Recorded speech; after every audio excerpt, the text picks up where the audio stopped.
What up, people? Your boy John Over checking in with you. You are tuned in to Nothing But Facts with my co-host, Chris Brooks. Fix your face, dog. Fix your face. Fix your face, Chris. What's up with it? I don't know, man. I just feel like, I ain't really talked to you enough. So I don't know if like our friendship is on the break of like what do you call what we got going on right now? Cause you've been like a distant a distant friend at that. I don't know what that's about. You know what I'm saying? Now I know you big time offensive coordinator and all that. So I get Why it. we doing? Why we You doing that? you focus. You know what I'm saying? And I know you focus. So I get it. I truly get it and understand it. But I just need you, you know what I'm saying, to get yourself together. Cause you know what I'm saying, like what really be going on with you? I mean, life kind of happens fast. You know what I mean? Especially when you coaching. Whether it's high school, little league, you just kind of want your time, and the Monday nights be kind of creeping up. So fast. But we back. You know what I mean? You got your counselor back. You, Is that you is that know, what it is? you got your counselor back. So Is that yeah, what it man, is? I'm glad we back. I hope we can do an even better job of kind of bringing the city together. We're obviously going to try to do youth football, high school football, depending if it's like a Saturday game, unless you can find somebody to get Mike Gerdine on the phone, get Mike Gerdine to broadcast the game with you. Shout out to Mike Gerdine. And shout out to all of our sponsors as well. We're going to be kind of bringing them along on this journey as well. So super excited to be back, man. There's nothing like nothing but facts. So I'm super excited to be back. You know what? I am too, man. I really am because a lot of people been asking about us. We've been missing for a minute, and so what better way to bring it back now? Because we got turmoil ever since LeBron James has decided to be a free agent, and Yeah, so this is great for our first topic for us to kind of dive right in to the disrespect. There's two levels of disrespect here, in my opinion, Chris. And one is the Lakers front office of pretty much you could tell they didn't really want LeBron to come back. To be if we being real, they wanted this to be Luka's team, and I get it and understand it. But at the end of the day, you don't treat a goat like that. Now again, a goat is everybody's own opinion. So, but that's just my opinion. He shouldn't go out in those type of terms. However, what type of terms he elected out? yeah, he elected out, but like you don't want to be somewhere you ain't want. You know when your girlfriend switch up on you. Come on now. You know. You know exactly when your chick, when you come home and you used to get back rubs and your feet rubbed and your bath water was ready and dinner was ready, and then you start coming home and it's fix your own food. And it's no, I didn't put that in there for you. No, ain't no towel in there waiting on you. That's what LeBron felt. So and I can't say that for certain because I haven't talked to him or a Right. direct source with that. But I kind of got the feeling that they didn't really want him back because if that was, they could have offered him some type of deal, maybe to take less money because it ain't about money, in my opinion. But you decided to go with and give Austin Reeves all that money, and we're gonna get to the Stephen A. of the wildness. But the second part of this is the Lakers fans, and let me tell you, I am sick of them. I You a was so you a I Lakers was fan so or a bandwagon fan? no, no, I'm a LeBron fan. And LeBron we love and trust. LeBron gone, my bags was packed at the door. Do you hear me? Matter of fact, I didn't even have nothing up It's like going to your office that you know you're not gonna be there long. Damn. I ain't put nothing on the walls. I have my stuff packed and ready to go at the door. He won a championship with the Lakers. I guess I'm Okay, confused. yeah. But I mean, you can't say that he had his bags packed at the door. I mean, he did a lot of stuff that I guess anyone, would do. He got his son paid first. He got his son a fully guaranteed contract. Facts. You know what I mean? And then he's like, all right, I'm out. You know what I mean? So I would have did the same thing. Let's get my son paid. Let's get him, let's get his M's up. You know what I mean? And then I'm gonna bounce and I'm gonna find somewhere to go. I don't think that it was necessarily LeBron knew the writing was on the wall, but he also knew that the team was rebuilding. You know what I mean? You got 27 million. You got 27 million tied up in cap space to a dude who ain't playing defense. If we just really want to, nobody's above reproach. I played with a guy named Peyton Manning, and they cut his ass. Who wasn't playing defense? LeBron does not play defense at a high level. Come on, man. And what does LeBron Luka do? Hold on. Luka Young don't play defense. LeBron is a number 3, and he's getting 27 million. So you got all that cap space tied up in a guy, and you can't. This guy's going to leave and sign a minimum contract for $6 million. 27 million. He was getting more than that. Okay, so that was what. But that's a lot of money to be tied up when you have no other players.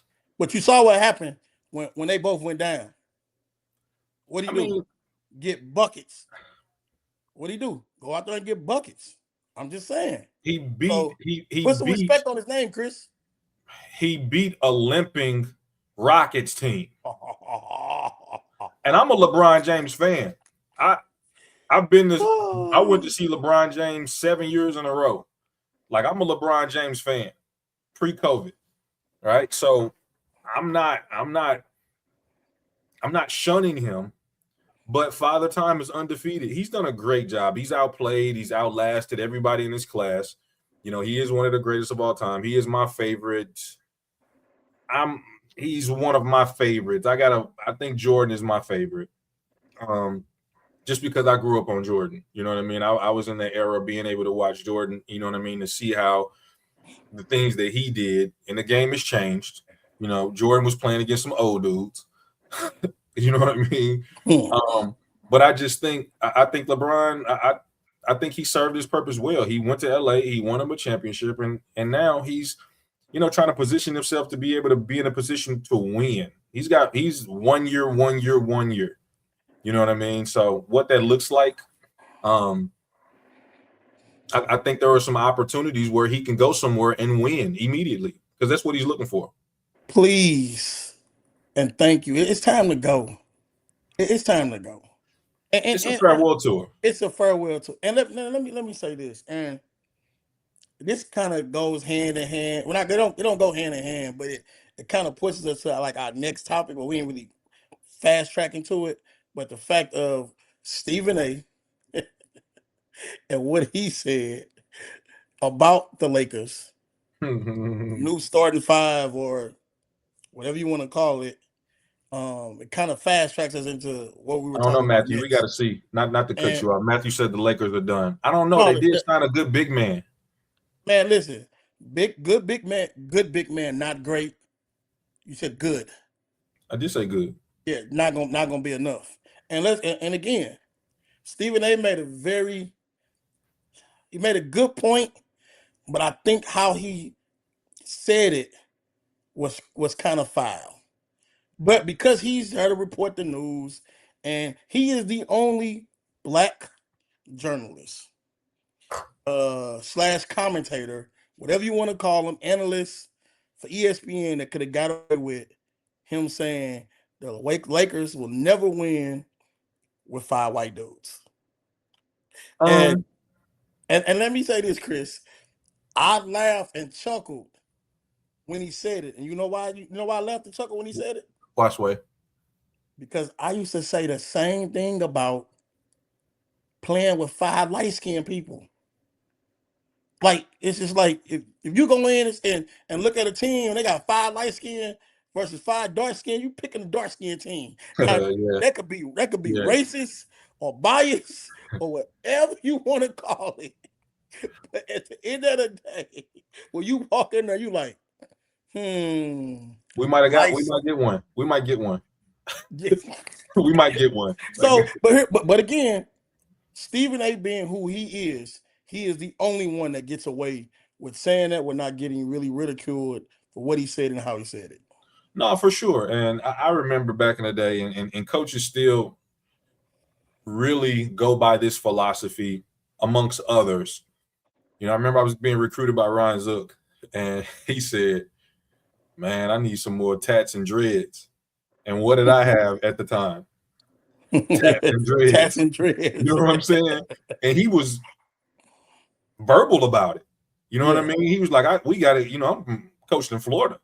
You know what I mean? We need more kids up here with dreads and tats. You know what I mean? Just because you kind of know that persona. You know what I mean? And is it the end all be all? No. You know what I mean? Can light skinned people play the game? Absolutely. But you know what I mean? That temperature, you know, it definitely be a little bit different. You know, when you pull up, you know what I'm saying? Old boy got a grill. You know what I'm saying? You know what I mean? So everybody kind of, you know what I'm saying, just looking a little different. Like, all right, this is gonna be a little work. You know, until you get in between those lines, or you know, until you get on the court. So I think time will tell. But you're right. Only Stephen A. You know what I mean? Can really kind of get away, you know, with that. So yeah. Hey, people, you are tuned in to John Albert and Nothing But Facts with my co-host Chris Brooks, and we're just touching on LeBron and free agency, Stephen A. and his wild comments when it comes to talking about an all-white starting five. And we're gonna move out this and transition into something else because, you know, at the end of the day, we can only talk so much about LeBron. I will say this though, Chris, before we fast track up out of this NBA free agency talk, give me your top 3 or top 4 landing spots for LeBron. I think you really never know, but sometimes, you know, players can kind of show their hand. Obviously, LeBron seen riding around Cleveland, talk about my city. That doesn't mean he's gonna go there. You know what I mean? You know, At he's all. partying with a lot of people from Cleveland. He grew up there. You know, it'd be no different from anybody watching, having a career, going back to their hometown. You know the vibes. You know what I mean? I do think Cleveland is a potential landing spot, to say all of that. I think the number one landing spot potentially for me would be Golden State. You know, obviously Draymond said that he, you know, wasn't going to, you know, come back. I think it's a great opportunity for all those guys. Yes, they'll be old, but I think it's a great opportunity for all those guys to be able to sign, you know, league minimum deals. It's not about the money. They got plenty of money. And team up. They'll be the oldest team, damn near in the NBA. But I think, you know, if they can kind of, you know, keep it together, I think they got just as great of a shot as anybody in the NBA to win an NBA championship.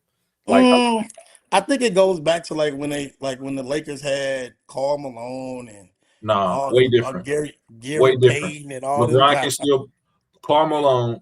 That fadeaway was garbage at that point. It had faded away. You know what I mean? You talking about Draymond, who still can play 60 games. You know what I mean? LeBron, 60 games. You can still go get other people at league minimum. You got Steph, the greatest shooter of all times.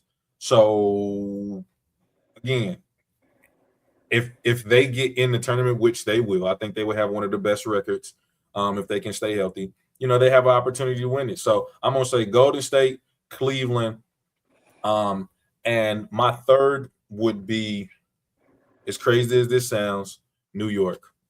I think New York could be a really, really good opportunity. I just don't see him going the east. You know, he's on the west. East. Cleveland is east. It's still Midwest. But I'm talking about east as in living. You know what I mean? Well, here's the thing, Chris, and I really believe that my view on this, I believe that he had his best chance to get on a competitor, a team that's competing for a championship, would be to go to the East. Stay away from that West. Whether he goes to Philly, whether he goes to New York or whether he goes to Cleveland.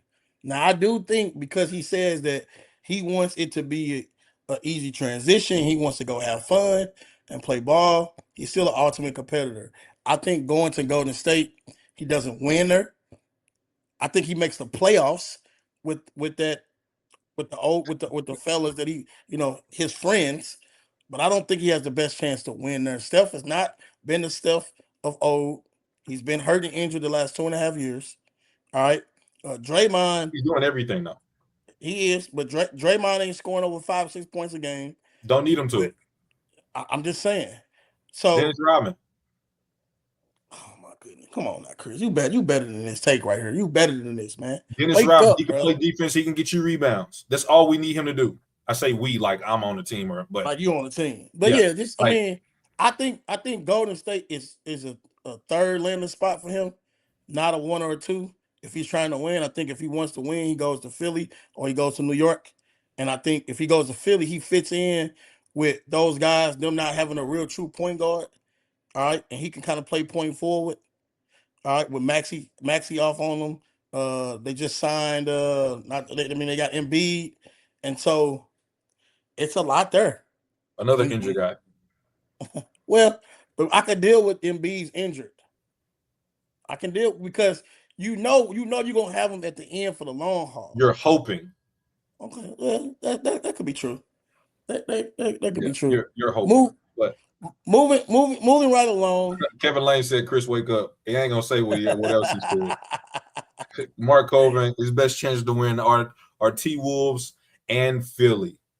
And T Wolves in a bad spot. I can't Nah. see him playing with LaMelo Ball though. I can't. Dude play too much. Like dude is a grown kid, bro. Like if you ever just watch him hoop, he be out there like he playing pickup. Like real talk. So I can't see that. I can see him playing with, you know what I'm saying, Edwards or whatever. But like I definitely can't see him with LaMelo Ball. But we need to move right on along from that. The next big topic that has been going all over St. Louis and has been the talk of the town for I want to say the last 3 weeks. Yeah. Has been Misha has decided to change the championship factor when it comes to private schools and charter schools. And when you talk about the changes of this pretty much Misha has made the decision pretty much to eliminate the only being allowed to move up 2 classes per your enrollment. So if you have their natural enrollment is a 1A enrollment, no matter how many championships you have run in a row in the last 6 years, you would only be able to move up two classes. Well, now they eliminate that part of it. All right. And now you can go up as many classes as you want within the 6 years of them counting your points. And I'll just read the point system to you. I don't know if this is right or wrong. I got it if you need me to. Chris, do they get hold up? If you win a championship, you get 8 or 10 points. 10. You get 10. Yep. Okay. So if you get 10, then all right. But what people don't realize about this is that this didn't do anything but move 80% of the private schools back down to the right classifications. All right. If you haven't been winning, If you haven't been winning, and let's think about it. Let's talk in terms of football. All right. If you look at football, the MICDS, teams like MICDS, Chaminade, Biani, I probably can name St. Mary's. I probably can name maybe 3 or 4 more that have not won in the last 3 or 4 years. All right. St. Mary's. St. Mary's did. But outside of St. Mary's winning one, that's it. Cardinal Ritter. Yeah, Cardinal Ritter went back to back, right? Cardinal Ritter went back to back. The Smet were runner up, or they made the Final Four, and they won a championship. Runner up only get you 7 points. In the new one, yes. and the new one gets you 7 points, right? Yeah. So when you look at when you look at it in the grand scheme of things, and you're talking about the point system and what it's going to look like, I hate to tell you guys this, but it's still going to be the same teams winning. Like, it's not going to affect. And let me be clear, it's not going to affect the Carter Ritters of the world. Even though now Carter Ritter's going to play what, 6A football now, right? They probably will be in 6A. Okay. So even if they're playing 6A football, I believe that they have enough Division I talent to compete at the 6A level. The question will always be in football, can your interior line, offensively and defensively, not have to go both ways and be able to hold up against the Lee Summits and the Kansas City side of football? On the St. Louis side, you look at it, you're going to talk about CBC, DeSmit, maybe a Marquette Lafayette, right? But they're public. Yeah, but whether they're public or not, they're in their class. Oh, well, I understand what you're saying. I'm sorry. Yeah. Yeah. So, like, it ain't like it's oh my God, it's a gauntlet I got to go through by a Carter Ritter having to move up to 6A.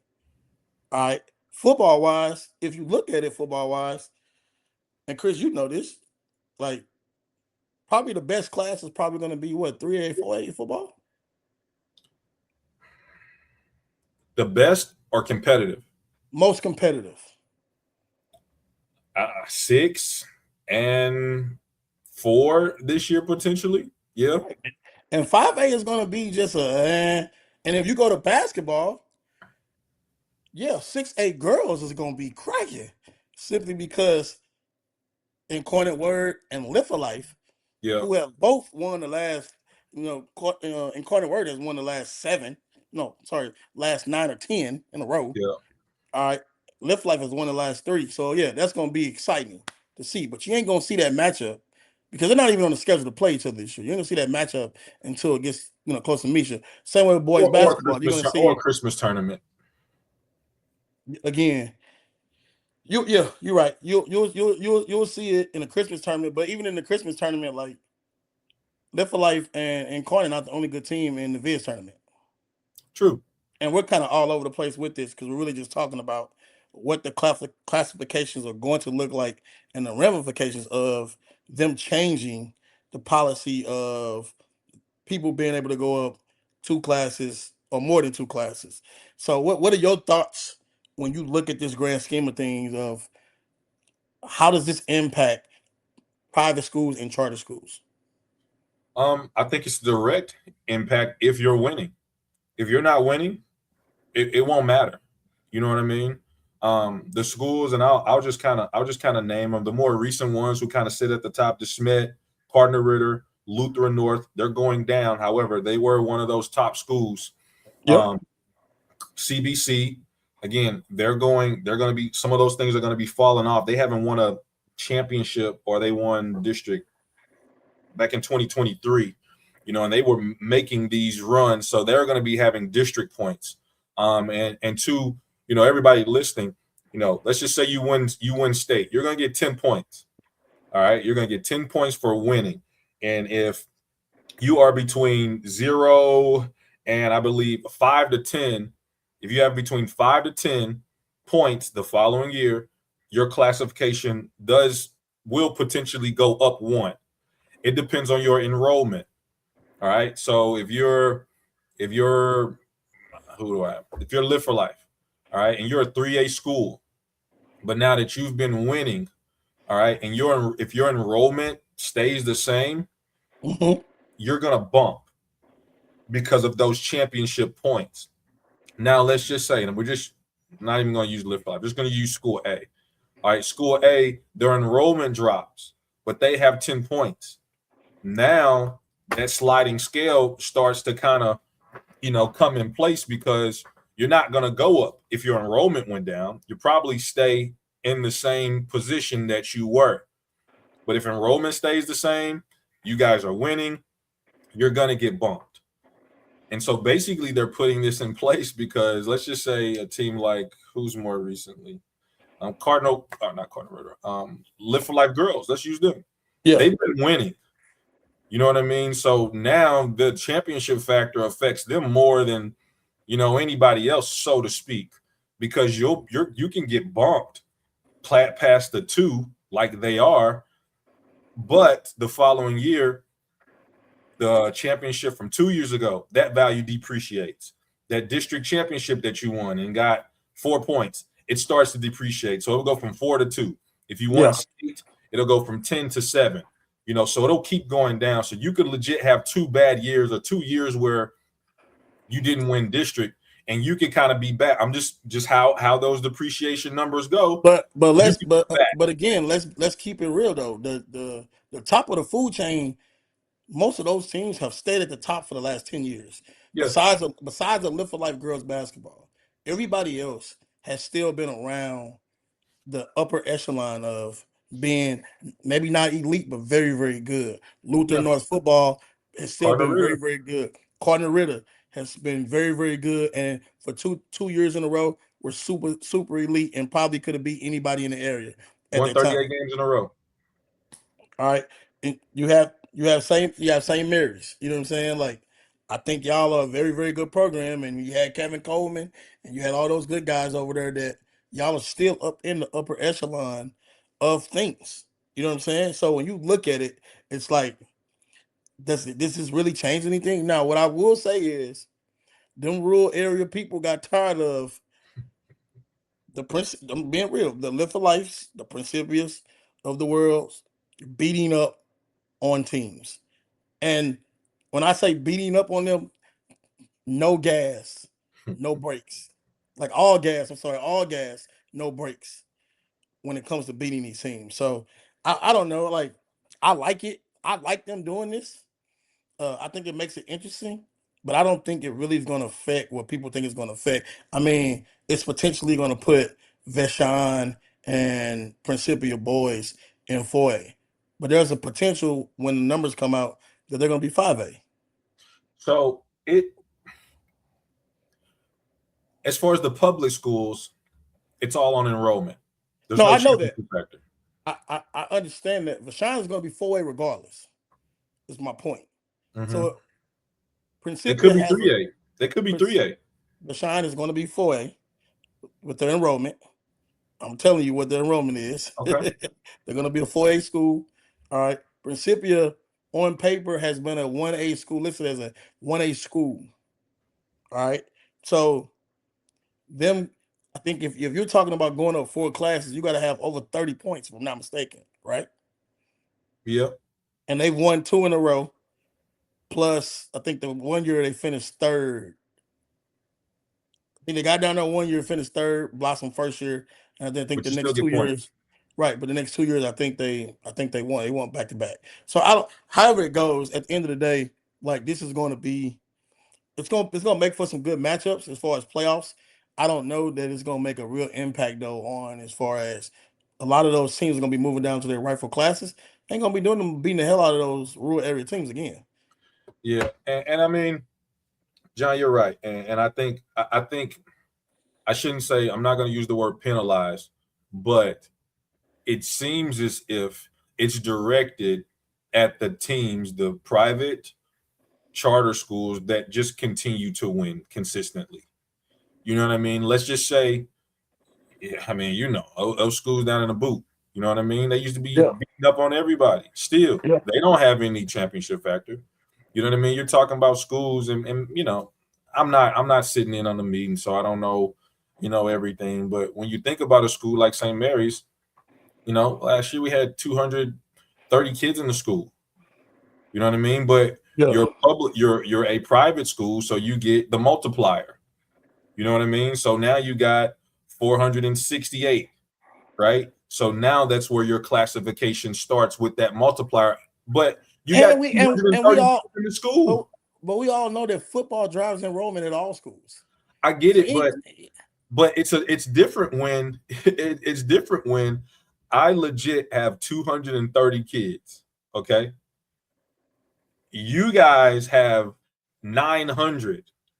I'm just saying you guys at another school. They have 900 kids, but they're considered girls and boys. I don't understand how you can give them, and again, I'm not in the meetings. I don't understand how you can give a multiplier when we only have these kids. We're getting penalized for having all boys. Because you can recruit your kids. You cannot recruit your kids. Even though you can't stop it.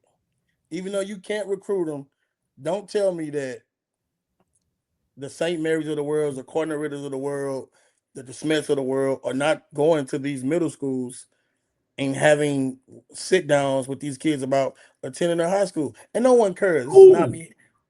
Oh, come on now. Stop it now. Stop it. Admissions department is a whole different department. No, stop it. Stop it, Chris. No, you're not stopping. That's not the truth. Really? You gonna sit on here and do that? So you think the private? I know. Okay. News to me. I once worked at Gateman and saw private school coaches meeting with those kids. Now I don't care. I'm not hating on them. I don't care. I'm not naming names or I'm not name dropping, but I'm saying let's stop it. Public schools are doing the same thing. Everybody is doing that part of it. So let's stop that part. I guess I'm confused, but yeah. You ain't confused. You very smart. I'm very confused. Intelligent because you said you saw high school coaches coming into a public school recruiting the kids. Private, yes. I ain't seen no public school coaches coming in there. Well, you said public schools too. I wasn't talking about me with that. See, now you trying to play on my words. Those are your words. You're trying to play on my intelligence. Man, fix your face. You're trying to play on my intelligence, bro. You're trying to play on my intelligence. Your words. You're gonna try to use running back. Running back. Run it back, Drew. You said you saw public schools doing the exact same thing. Just being honest. I will say this. Hey, Pitts, don't. This ain't got nothing to do with Vashawn. Vashawn ain't got nothing to do with that. Vashawn ain't going to sit down in nobody's school and meet with nobody. Period. I ain't either. So, and I listen again. I am just talking about. That's a great question. Let's put Pitt's question up there, Drew, if we can. And let's give him a congrats and a shout out to Pitts, his son. For sure, man. Has got selected. Come on, Drew. Yeah, has got selected to play with the USA collegiate national team. That's a big accomplishment. Shout out to Derek Pitts. You know what I'm saying? Hey, you know what I'm saying? I'm happy for you and the family. And your son, man, he been doing his thing at University of Cincinnati, and he didn't leave. Yeah, the bag always make you stay. but just kind of wrapping this up again, the people who win from the private school, they're going to be affected more. I mean that's who's affected. You know what I mean? So, is it fair? I think one thing. I'm not going to say it's fair. I'm not going to say it's not fair. It comes with the territory. Those are the rules. Rules are the rules. I think one thing that, really kind of, I think should be looked at, though, is when these smaller schools are now in a different class, your school have requirements on how many people in the stands that your school must have, or you can't have a home game. Those rules need to be revisited when you start talking about schools that are 3A schools. Yeah. Why? This is because if you're a 3A schools in the bylaws, you're required to have this amount of people, this amount of stands that can fit these amount of people. Yeah. A 3A school. But now, hear me out, bro. Now you're playing 5A, 6A. Ding, ding, ding, ding, ding. It's a no-brainer. Now they need to be able to revisit the bylaws so that teams aren't losing out their home games because they're a 3A school. Man, you ain't losing out. You shouldn't get no damn home game in playoffs anyway. You're crazy. Why not? Because you shouldn't. All that stuff should be at neutral sites. All of it should. If you win your district. After districts, all that stuff should be at neutral sites, man. That's basketball, bro. That's basketball. Football should be for football, too. Get on your bus, they get on their bus, and we meet you somewhere at one of these local universities or colleges and play these games. All right, or go to one of them high schools that both teams can get to within 45 minutes. And it's not no crazy drive. All right, and make it happen. The whole people getting a home game in the playoffs anyway is crazy. That's crazy. You're getting a competitive advantage. Like, come on, bro. Now, if you want to do that, let's take it like how Illinois does it. All right, and go by your record and where you ranked at and all that. And then you say, and then okay, travel the whole state. There you go. I'm cool with that. Go 1 through 16 that's in that joint, or 1 through 32, or whatever it is, and the 32 seed play number 1.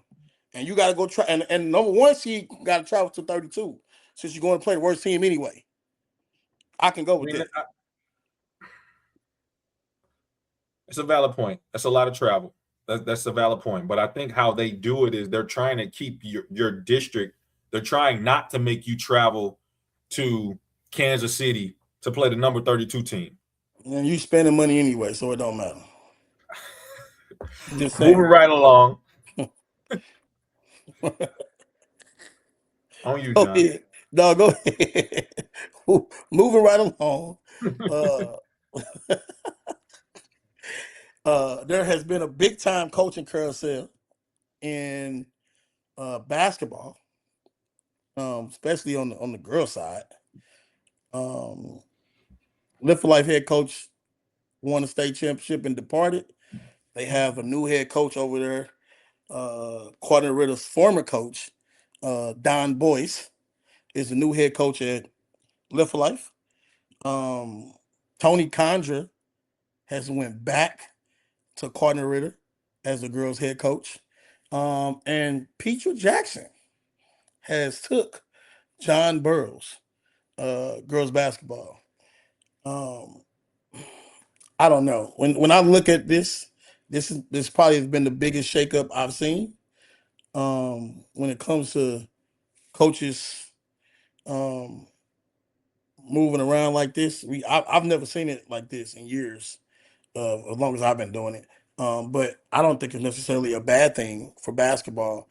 I wonder what the expectations are for people when they leave and go to different places, though. You know what I'm saying? Like, I wonder that, Don Boyce taking the job at Live for Life, and they have won 3 in a row. What does that look like? Also, you got Sam Person, who took the job at Principia. Girls. All right. And the Principia head coach, he took a job at Marquette to be the boys coach. And so when you look at those jobs, Chris, if you're the athletic director at any of those schools, Principia just won Class 3A. They're going to be moved up a class. We know that for sure. Quadrant Ritter is getting Tony Condra back. What does that look like for him? And probably the most important, what does it look like for Don Boyce coming after someone who just won state? And he's coming back from a Final Four berth with Quadrant Ritter. Yeah, I think the standard is the standard. And I think all of those ADs, upon hiring those men, I think it was really, really probably cut and dry that we want to win. We've been winning, where we want to continue to win. And when you're hiring a coach, you're hoping that, obviously he can kind of get you over the hump. He can get you to the promised land. Sports in general grows enrollment, like you said, John. So if we just kind of dissect it piece by piece, and just talk with Prin girls, they won state. Damn well, you know what I mean? The boys are winning, you know what I mean? So what the motive is when you step into that place. Live for Life. Oh, go ahead. What does it look like for Principia? Not doing much research on what's returning. I know that they got a really, really good guard. The whole team. Oh, okay. Well, I mean, there you go. I mean, it's not rocket science. You won before. You bring everybody back.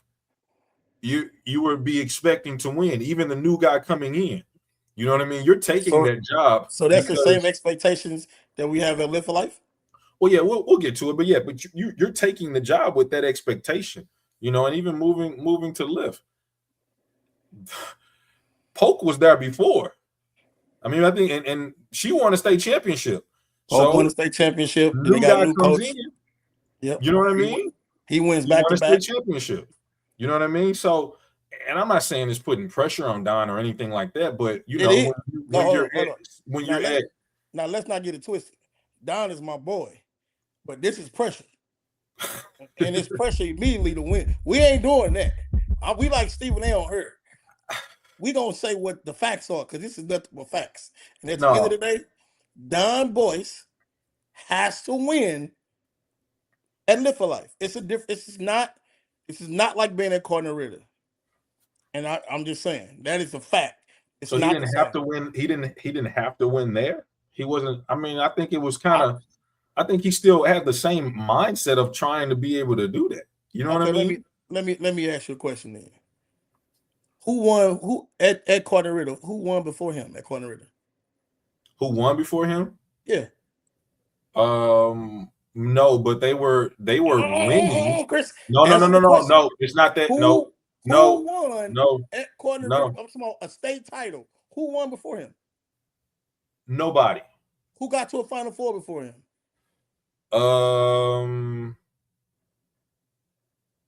Nobody. Not that I remember. The year before he came, they lost in districts. The girls lost in districts. They lost to us. They lost to me. So my point in saying this is that this is a different type of pressure. I don't think anybody at Corner Ritter, and I can't speak for them, but I don't think it was if you don't win a championship, it's a bust or it's a problem. So you're gonna sit here and say that if he don't win a championship over there, it's a bust or problem? Hell yeah. I'm not gonna put that jacket on him. Listen, again, if we're gonna call a spade, it's a Live for Life girls basketball at this point, at this juncture, is a high profile job. It's no different than Principia. High profile job right now. They got 2 or 3 Division I basketball players on their team. Same way at Live for Life, 3 or 4 Division I basketball players on their team. Same way out there in Cornet. Cornet got 2 or 3 Division I basketball players on their team. Dan Rothfuss is win or bust when he's playing at those places. Tiffany Buchanan said, Live for Life moves up to 6A, he'll have some grace. No, he don't. No, he won't have no grace. And that's my friend, but he won't have no grace. It won't. So we can stop with the grace, and especially amongst Black community. Let's keep it real. The Black culture holds coaches to a higher standard, especially when they move into places that have already got pieces in place and adding good pieces to that. So let me ask this. I mean, because I guess I understand. You know what I mean? Yeah. I guess I understand. You know, but I'm just like, I understand. So I digress. Oh, you going mute? I mean, what you're doing. I'm only saying this because it's like, I don't know. I forget the gentleman's name that just left Live. I don't know if it was state or bust, even after coming in and they had won it. He won back to back. He didn't listen. He had a loaded deck though. I understand that. And if we really talking, Live for Life has a loaded deck. So that's why I'm saying you proving. But just because you got a loaded deck, you're proving my point though. You're proving my point. And stop acting like this is not so much about Don. This is more so about the Black culture and how we ridicule coaches and grade coaches on what success looks like from winning, right or wrong. That's what this is about. This ain't about me looking at it and saying he gets grace because they're moving up in class 6A because he's playing against Incarnate. That was a comment. That was someone's comment, by the way. Yeah, nobody don't care about that. Their twin said, "We are all fans of Donnie. Yes, he has to win and win now. Capital now." Okay, so let me ask you this. Let me ask you this. How do we? I think it's very difficult to grade success or to measure success, right? In a situation like this, you know what I'm saying? Like you can't. I mean, and I'm trying to give him grace only because it's hard as hell to win a championship, bro. I On know. 2A, on 3A, I don't care let what level it alone is. right. Let alone you're gonna get bumped, and now you in this playing field with all roads lead to Incarnate, however you want to look at it. So I think it's difficult to, you know what I'm saying, like put that jacket on somebody. But again, this is coaching. You step into that role. It's almost like you understand what it is. And I would also, like to even, kind of, talk about Tony. Does he get a pass? No, let me be real with you. I mean, I'm only saying it because they went to the Final Four. Does he get a pass? Does he get grace? No one cares if he wins a state title according to the first year. But I'm not saying necessarily a state title. I'm saying win districts, or you know what I mean. Even Don at Living Life, like if they get to state and lose, that's a busted season. The question is, all right, what is the roster going to look like at Gardner Ritter? That's the first question. All right, because that matters. We know Live for Life roster as constructed, even if you're just talking about the Twins coming back, all right, that is enough to get to the Final Four. All right. Depending on what side you on. Yeah, come on now, Chris. Fix your face. Look at you. Look at you. Come on, bro. We just gotta keep it. We just gotta keep it a buck. At the end of the day, there and Principia, Sam is in the same. He's in the same boat. Sam is coming into a situation. He's just coming from coaching Division I basketball as an assistant at Tennessee State. He takes over the reins as a head coach. Missouri Baptist before that. He was the head coach at Missouri Baptist before that. But now he's the head coach at Principia. The expectations are the expectations. Like, and Pitt said it right here. He said, we all gave John a timetable. And to be honest, even when I had my timetable, I had no basketball players. So what did you do, John? What you mean? What I do? Did you go to the middle schools? I'm just trolling. Yeah, I went to hold the on, middle hold school, on. elementary. Hold on. The goat is spoken. Earl Austin, Gardner Ritter did win a state title in girls basketball, but it was back in 2009. 17 years ago, I said that. Remember, I said they won one. Oh, okay. Yeah. So that was 17 years ago. And again, great. What I'm saying is that I don't know if Gardner Ritter administration looks at that and says, oh, Tony's got to win within 2 years or it's a problem. I know for a fact at Principia and at Live for Life, and people can say what they want to say about me. Those two jobs there, you better be getting to the championship. Now, I ain't saying you got to win it, but it's Final Four or bust for sure. So, hold on. Final Four or bust or state championship or bust? That's what I said. I just said if you get to the Final Four and you lose, that's a bust. I don't want to put that on it. You know what I mean? Hey, look. Well, let me ask this. Tiffany Buchanan said that I am a high-profile AAU coach. You know what he did. Please tell me what I did, because it ain't what you think. Well, let me ask this. So we're if we're kind of putting everybody in these boxes, we're saying Tony Condra is not going to be expected. I don't know that to be true, because the boys are over there winning in basketball. Right. The football team is winning. The track team is winning. I can't sit here, you know what I mean? I guess we could ask Don, you know what I mean, what the expectation was. Maybe we could bring Don on, you know what I mean, one day and just kind of talk ball or whatever. But was the expectation for him to win? We don't know what that looks like, because when everybody else is winning, you better know there's going to be a black sheep if you're not winning. And I would imagine, come on, dog, he went to the Final Four. Don was never on the hot seat at Gardner Ritter. That's my point. No. I'm talking about expectation. I'm talking about expectation. Right. The expectations were different. I don't think they haven't won a state title in 17 years. So how can you put that expectations on anyone anyway? I'm talking about just to win, not necessarily to win a state championship, just to win. Well, I don't know. This we probably could talk about this till we blue in the face. If Yeah. I'm being, if I'm being real honest, and we have some other things that we kind of need to talk about outside of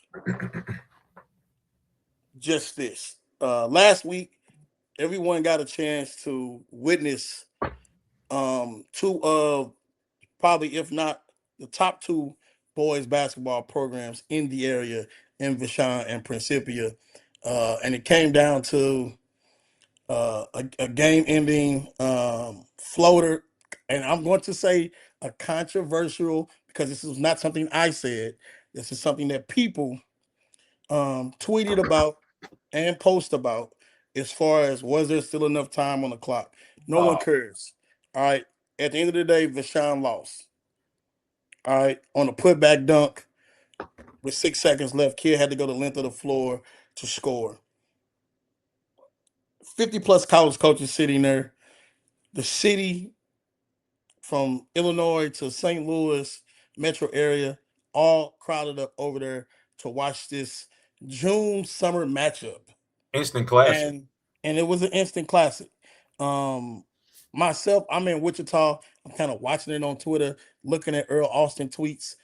I'm You were at sitting practice courtside with a bunch of coaches. Yeah, Oh, you and sitting here's next to Tony. You sitting next to Tony courtside. Sorry. yeah, and it's crazy because I see that we're up 19-6, 19-4. Then I see that we're up, I think 19 at the half or whatever it was, or in the second half. And then I come back to Twitter and it's a 2-point game. And I'm like, what is this? Like, I'm thinking I didn't close my phone. I'm thinking it's over with. Yeah. But clearly It was a great game. It from what I was told from college coaches that I talked to, they said it was electric.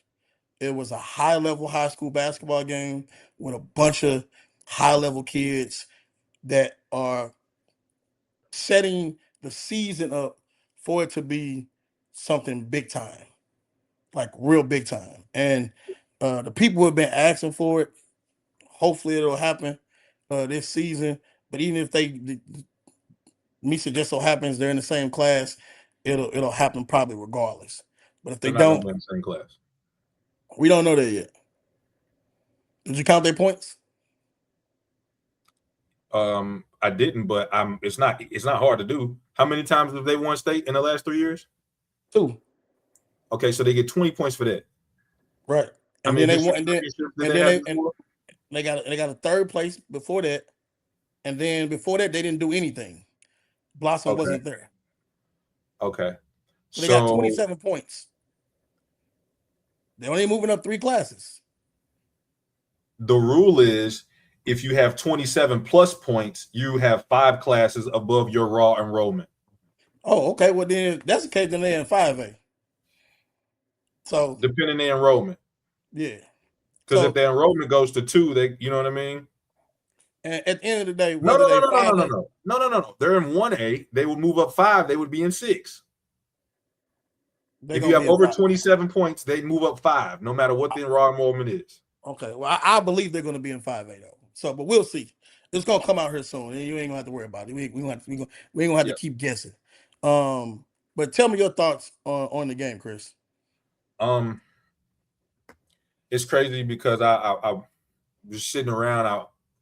I'm like, all right, I was gonna go to the 3:00 game and watch somebody. One of my old players. He plays for Prin, and they were playing, and I'm like, I'm going to this game, and I tried to get there early. Man, before you even walk in, you just kind of feel it. You know what I mean? Yeah. So I had an opportunity. I watched it with my son, and high IQ basketball, high coaching basketball. When you say electric in the summertime, there were 3 other games going on in the gym. Nobody was watching. Okay. Everybody was watching Vashon versus Prin. I mean, It was like they just should have had the main floor. You know what I mean? Yeah. And I thought Jimmy did a great job allowing his coaches to coach, you know what I mean, in the summer league throughout the game, and really, really kind of getting those guys prepared because you just never know what's going to happen. You know what I mean? I saw Prin coach. He was coaching, you know what I mean? But but Rock had, allowing his assistants to be able to coach.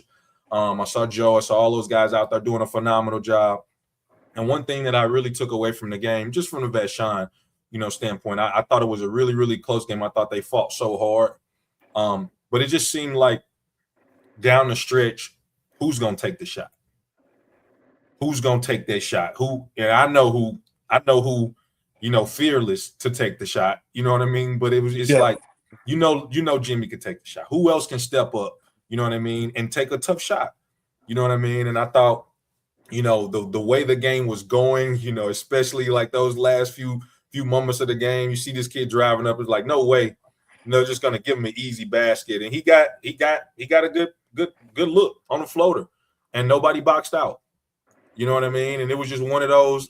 If you lose, do you want to lose on a putback dunk, or do you want to get blew out? And I think in this fashion, and Tempers kind of got going right after. Everybody like, no, didn't count. You know what I mean? Right. I didn't say who the refs was. You know what I mean? But I think they made. I think they made a good call from where I was sitting. I thought the refs did a good job. I thought the refs did a good job all game, because early in the game, I felt like the game could have been called. I felt like it was getting really, really aggressive. I thought, you know what I mean? The refs were kind of losing the game. There was a lot of pushing, guys falling on each other, stuff that you want to see, but, you know what I mean? Then the refs kind of reeled it back in. And I thought it was probably one of the best games that I've ever seen, especially in the summertime, by two well-coached teams. I think Vashon is still finding their way. And I'm saying that because Principia kind of knows who they are. You know what I mean? Vashon, they know who they are, but Vashon, Levi, they lost a lot. I think it could be a way different basketball game in November, December than it was. And I say that only because I think the V is still finding out who they are. Prian kind of looked like they were in a different space. I don't even think it's a thing about finding who they are. I think it's a thing of getting back to who they were or was. And when I say that, like, it wasn't last year wasn't typical Vashon in your face, guarding you 84 feet, locking you up all game type defense. And I think they're getting back. I think they're getting back to that brand of basketball, of toughness, of grit, of grind. And so it's gonna be a different look. It's gonna be a different look. And I'm not minimizing that. I'm saying to be in the summertime, I thought they looked really, really good, and they were still figuring it out. That wasn't like a dig or anything like that. You know what I mean? I feel like as the season continues to go on, playing in those type of games, you're gonna be looking for guys. Come on, man, you playing these teams, they're gonna put two on Lil Jimmy. Somebody else is gonna have to be able to, you know what I mean? And they got some guys. I don't know all their names. They got some guys who stepped up. I got this big who was real good on defense. He got some timely rebounds. The kid with dread, light-skinned kid, I forget his name. But I'm not shunning anybody. I think it was a really, really great game. And I only say that because I just feel like the V lost more than Prian. You know what I mean? So trying to figure out this early, I thought they did a really, really good job. And they could have won the game. But instant classic for me, man. Shout out to Prian, shout out to the V.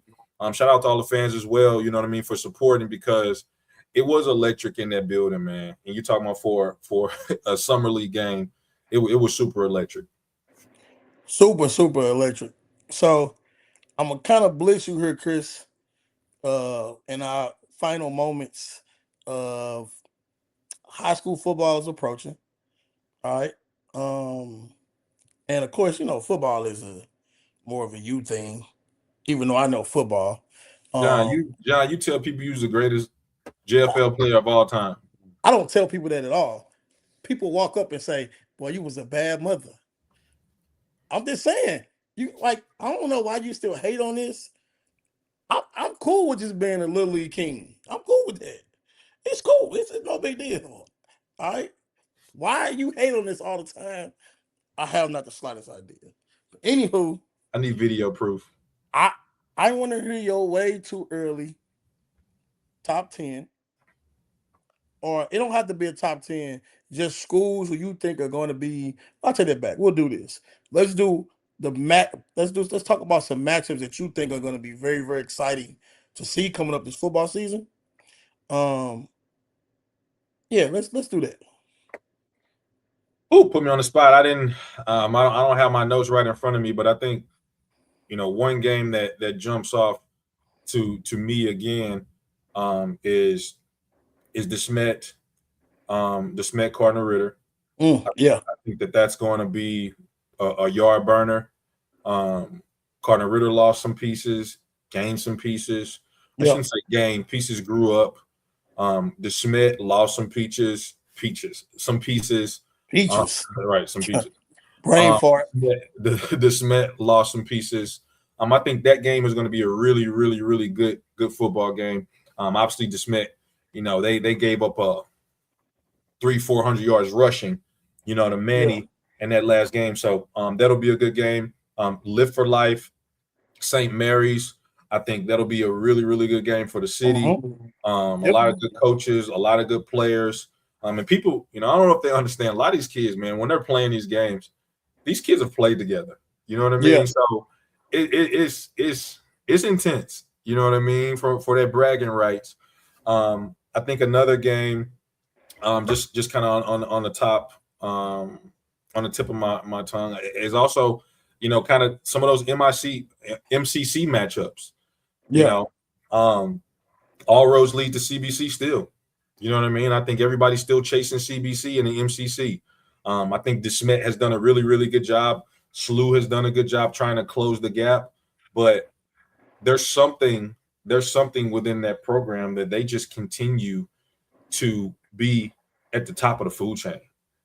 So anybody that's playing CBC, I think is going to be a great matchup. I think who's the game that East St. Louis just picked up? Where do they go on the road and play? I can't think. I don't have my notes in front of me, so shame on me. But I think those are two or three big games that are really, really going to be big for the city.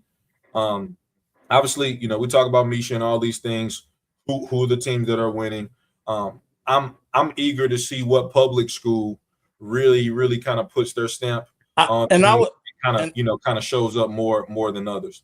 And I was going to ask you this: like, what is the Ladou's and Eureka's, Pattonville, the Francis Howell, like, what do they look like this year? I know Francis Howell has been a program that has been solid and elite for the last 15 years of high school football. Mm-hmm. Haven't won it all, but they've always been in the mix as far as what's going on. But what does the Pattonvilles and Ladou's look like? I think Ladou has a coaching change, right? Ladou has a coaching change. I forget the gentleman they hired, but they have some players, and that's the first thing that you need. Yeah, Key guys. CBC had 100 kids come out for freshman football a few years ago. it's crazy. 100 came out for freshman football. Live for Life, St. Mary's. Some of these teams don't got 100 people in the program. You know what I'm saying? So they figured out, what I mean, how to continue to grow enrollment, keep kids in the school. You know what I mean? And I think everybody, one thing that, everybody needs to understand is there's a lot of schools in this St. Louis metropolitan area. A ton. You know who else has a ton of kids over there? Who's that? U City. U City. They got 70 plus kids over there in their football program. And Will is on the fast track as far as getting them to turn the corner with winning conference last year and losing to Archer Farms. I think they're in the sectional or sectional game or whatever. But schools like U City and Pattonville and Ladou, I think they all are competing. The Ridners of the world. Pattonville was in the Final Four. Yeah, and nobody had Pattonville in the Final Four. No one. Yeah, had a great wide receiver, return a great quarterback, return some young linemen. So the Ladou's, the Pattonvilles, the Eurekas, I think those schools, they kind of stand the test of time. You know what I mean? Because they no shun at anybody else. They're good. They're good academic schools. You know what I mean? So you're always going to have an ability to kind of keep your kids. I ain't going private. You going right around the corner to Ladue. But some of those same people that are in that Ladue area, they'll send their kids to John Burroughs. They'll send their kids, you know what I mean, to Chaminade because they live in that area. You know, Yeah. so Ladue has, you know, typically done a good job of just, you know what I'm saying, being able to keep their kids in the district and compete. Again, they do have a good coach. And again, they got some of the top recruits, you know, in the St. Louis area who are getting, you know, all the attention in the world. All right. Okay. Oh, and Adam Hamilton Adam Hamilton. is the new coach over at Yep. I spoke with him. at, I spoke with him at DeSmet. Ladue. Good dude. So what next week we're gonna get a chance to talk about the top 27 kids. Typically you'll see something come out from St. Louis Post Dispatch, but we'll have a John Albert top 27 list that comes out for high school football to kind of just shed light on some of the top kids in the area. Chris, you got something? We do got to talk about youth football for quick 5 minutes, and then we can kind of it'll be a segue for next week. Yeah. Don chimed in the comments. Terry Wilson, thanks, bro. What I miss? All right, Drake. What did I miss? they tagged Don. I don't know if anybody tagged them.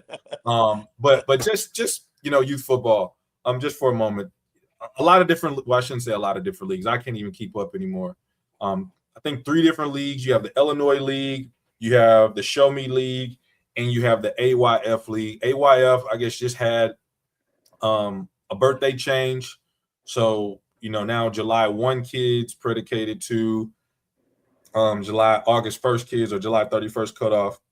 Yeah. You know, just talking a bird's eye view, you know, John, like we always kind of go back to this. But the state of youth football, and I know I could, you know, chime in, but the state of youth football, the flopping this league this year. No, we're gonna go that league next year. Or you know what I mean? Like how do we fix it? And we need to we're gonna bring Van on, you know what I mean, and kind of talk show me football, show me league football. But what are we doing in youth football? What's the state of youth football right now? Jacked up. Like it ain't. I mean, I'm just gonna call a spade, bro. It's jacked up, but it's jacked up because of egos. I think in our culture, you know, egos have always been a thing that has ruined things for our community. And I've said this, and I've been saying this for years about, you know, a lot of the teams that want to believe that they are a national contender to win it. I think it kind of watered down what it should look like as far as little league football, as far as rec football. I think it took away from because teams started to combine more to get up to muscle up to be able to play on the national scene. Uh, but I think Van does a great job with what he's doing with his league. I don't think that even with AYF, I don't think that Eric does a bad job with what he's doing over there. I just think that because it's not as many teams as it used to be, I really think and believe it needs to be one league, and that one league should be able to service our community, the metro area, the metro Illinois area of youth football, and it can get kind of back to what it used to look like for GFL. I do still understand and look at, these teams are practicing now and been practicing for weeks. They're playing games. They're playing Yeah, games. they've been playing. They've been playing Since May. Kevin Lane said nothing, a mess. I said elaborate. He said, "Oh, okay." He said it's a joke. I thought he said something else. Never mind. No, I mean, but like calling a spade, like it could be better. And let's be real. Our era has been so eager to be in leadership and run things. And I don't know if this has been the best motto. When you look back at what the JFL was and how it was ran, they had strict policies and guidelines and structure. And people had no reason or well, they had reason, but they had no choice but to follow those rules. Whereas in this era of Little League football now, people are just doing what they want to do. Everybody is a mom and pop as far as their own team, their own franchise. They want to do what they want to do. Everybody is gearing up to go win a national championship and saying, "Oh, I'm getting my 6U exposure playing in California." And I'm like, that 6-year-old is not going to remember anything about playing in California. I can't tell you nothing I did at 7 and 8 when I played for Frank Robinson, other than playing the Little League football games. I can't tell you that we went to Florida. I can't tell you what teams we played, if that makes sense. Yes, you can. Now, I can, but the A.G. point is Gaston. that, yeah, AJ Gas, Right. yeah. Exactly. Oops upside your head. Oops upside your head, boy. So I remember that. But that's all to say that, I like, know what you mean. I don't think it's in a bad state. I think that everybody just needs to come together and make it happen for our kids, man. And it's got to be about them and not about adults and egos and necessarily about what can one provide for you as a coach, but what can the league provide for your kid, maybe competitive wise, but rec wise. All right. And again, this is something for our kids to do. This is something to keep them busy. This is something to keep them motivated and get structure within Little League football that they can take 25 years on in life. And that's what it should really be about. And it shouldn't necessarily be about if I'm going to play in the YNC national championship. And back then, you know how it was, Chris. If you didn't win your Super Bowl or get to the Super Bowl in the You GFL, weren't going to Florida. you weren't going to Florida. Like, period. You weren't going to Yep. Florida. Even if you had raised the money, you wasn't going. Yeah. All right. So To piggyback off of that, New Washington, there should be requirements to be a travel team. All right. And I'm gonna put this in there too. Kevin Lane, Van has a great league. They need to come together. Van response, I tried. he did try, but I believe that, like, Van just gonna have to keep trying. And I do believe that sooner or What does later that it's gonna look be. like? What does that look like to keep trying? I mean, the I ages are don't now know. So different. listen, I don't really know the full details or context of what is the gap between AYF and them coming together. I don't Van know what said, the I gap tried to is. do it for the city. But everybody thought I was trying to take over. Van is not even the president of the league, is he? Not anymore. But I'm But just saying. he does. He owns the league, but he's not the president, right? Correct. Okay, so I'm confused at what like. I'm saying he's saying he tried to combine the leagues, but Right. everybody said that he was trying to be the monopoly. You know what I mean? Okay. Minority, should I say? Let me ask you a question. Who cares about that other than black people? The black people that are in the league. That's the problem. But he has a great base, so I don't think race. There's What I'm saying is race. that, I like, just think people unhappy. You can't make people happy because everybody wanted to be in the AYF. okay, so is it you know what I'm saying? is it a ton of AYF teams this year? I don't know. I don't know. I think some of these teams are going back and forth to different leagues. They're going, you know what I mean? And I don't know. I don't know if it's the birthday cutoff. I don't know if they chasing the national championship because one thing you still got to win here to even be, you know what I mean? You got to win here to be able to go to sectionals, regionals, and all those other things. AYF. So you still got to win. Kevin Lane said money. What is that? What do you mean?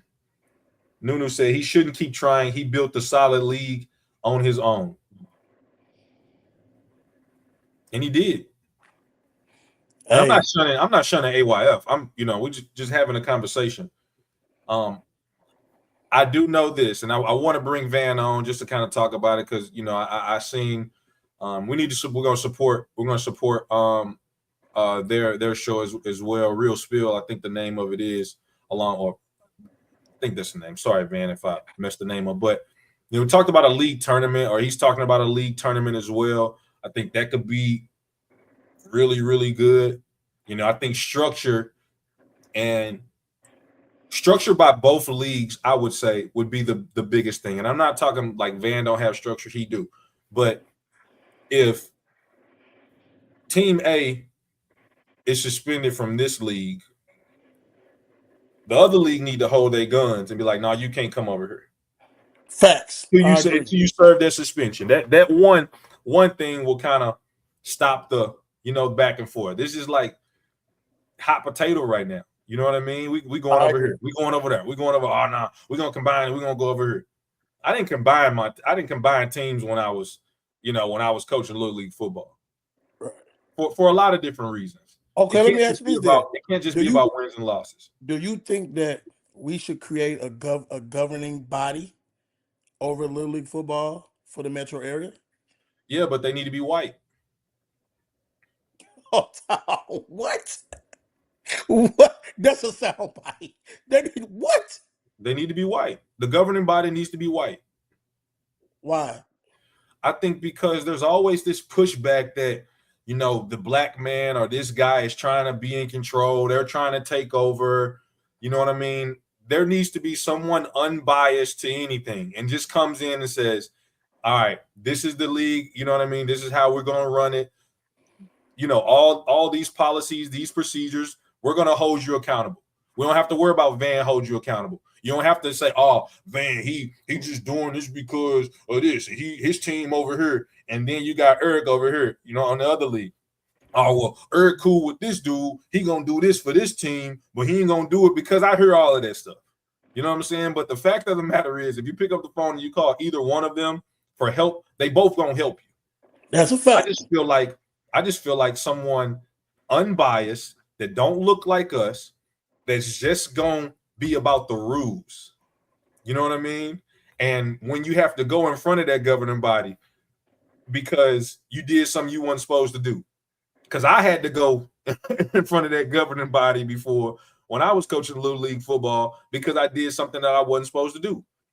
And you serve the consequences. You get suspended, you serve your suspension. You get through out of a game, whatever that looks like. I just feel like it just needs to be somebody else that don't look like us, so somebody don't feel like there's a prejudice against them because Van or this person. You know what I mean? This just is an unbiased person to be able to drop the hammer when the hammer needs to be dropped. Got you. All right. Well, you got any events coming up? A lot of events coming up. I have an event coming up. Greg Wayne has an event coming up. Mo Better has one coming up. Mo Better has an event coming up. A lot of good, events coming up. We always appreciate you guys for supporting. And shout out to our sponsor, Twisted. This segment is sponsored by Twisted on Olive. Hey, so listen, because if you Twisted Cafe is my spot, and I tell people all the time, if you want to get twisted, you want to have your good drink, head on over there on Olive. It's really just that simple. They got good drinks, it's good vibe, karaoke on Wednesday, Taco Tuesday. They got a good layout with food on Thursday, Friday is Catfish Friday. Like, I love it. August 22nd, August 21st, 22nd weekend. Mo Better will be having a football showcase. We're bringing it back after taking a year off. It'll be a community atmosphere. We still will not be charging teams to play. We'll have food trucks and games. We'll be releasing the site here in the next coming days. But anybody else that's doing an event, please reach out. Let me know. I would like to put something together as far as a layout of all the upcoming events, so these teams have options. Right? It's not necessarily about everybody playing in Chris' event or my event. I just want to see Little League football. I want to see our community be able to come out, bring your lawn chairs, your uncles, your aunties, your cousins, your grandparents, and us cheering on these 5-year-olds, 6-year-olds, 7-year-olds, and even our middle school kids, whatever it is, just supporting them wholeheartedly in, maybe a dream that they're chasing one day later on in life. All right. With that being said, Chris, I gotta thank everybody for tuning in for our first show back. All right. I am John Albert. And this is Nothing But Facts. And that is my main man, my co-host, Chris Brooks. We ain't never been friends. We'll see you next week, people.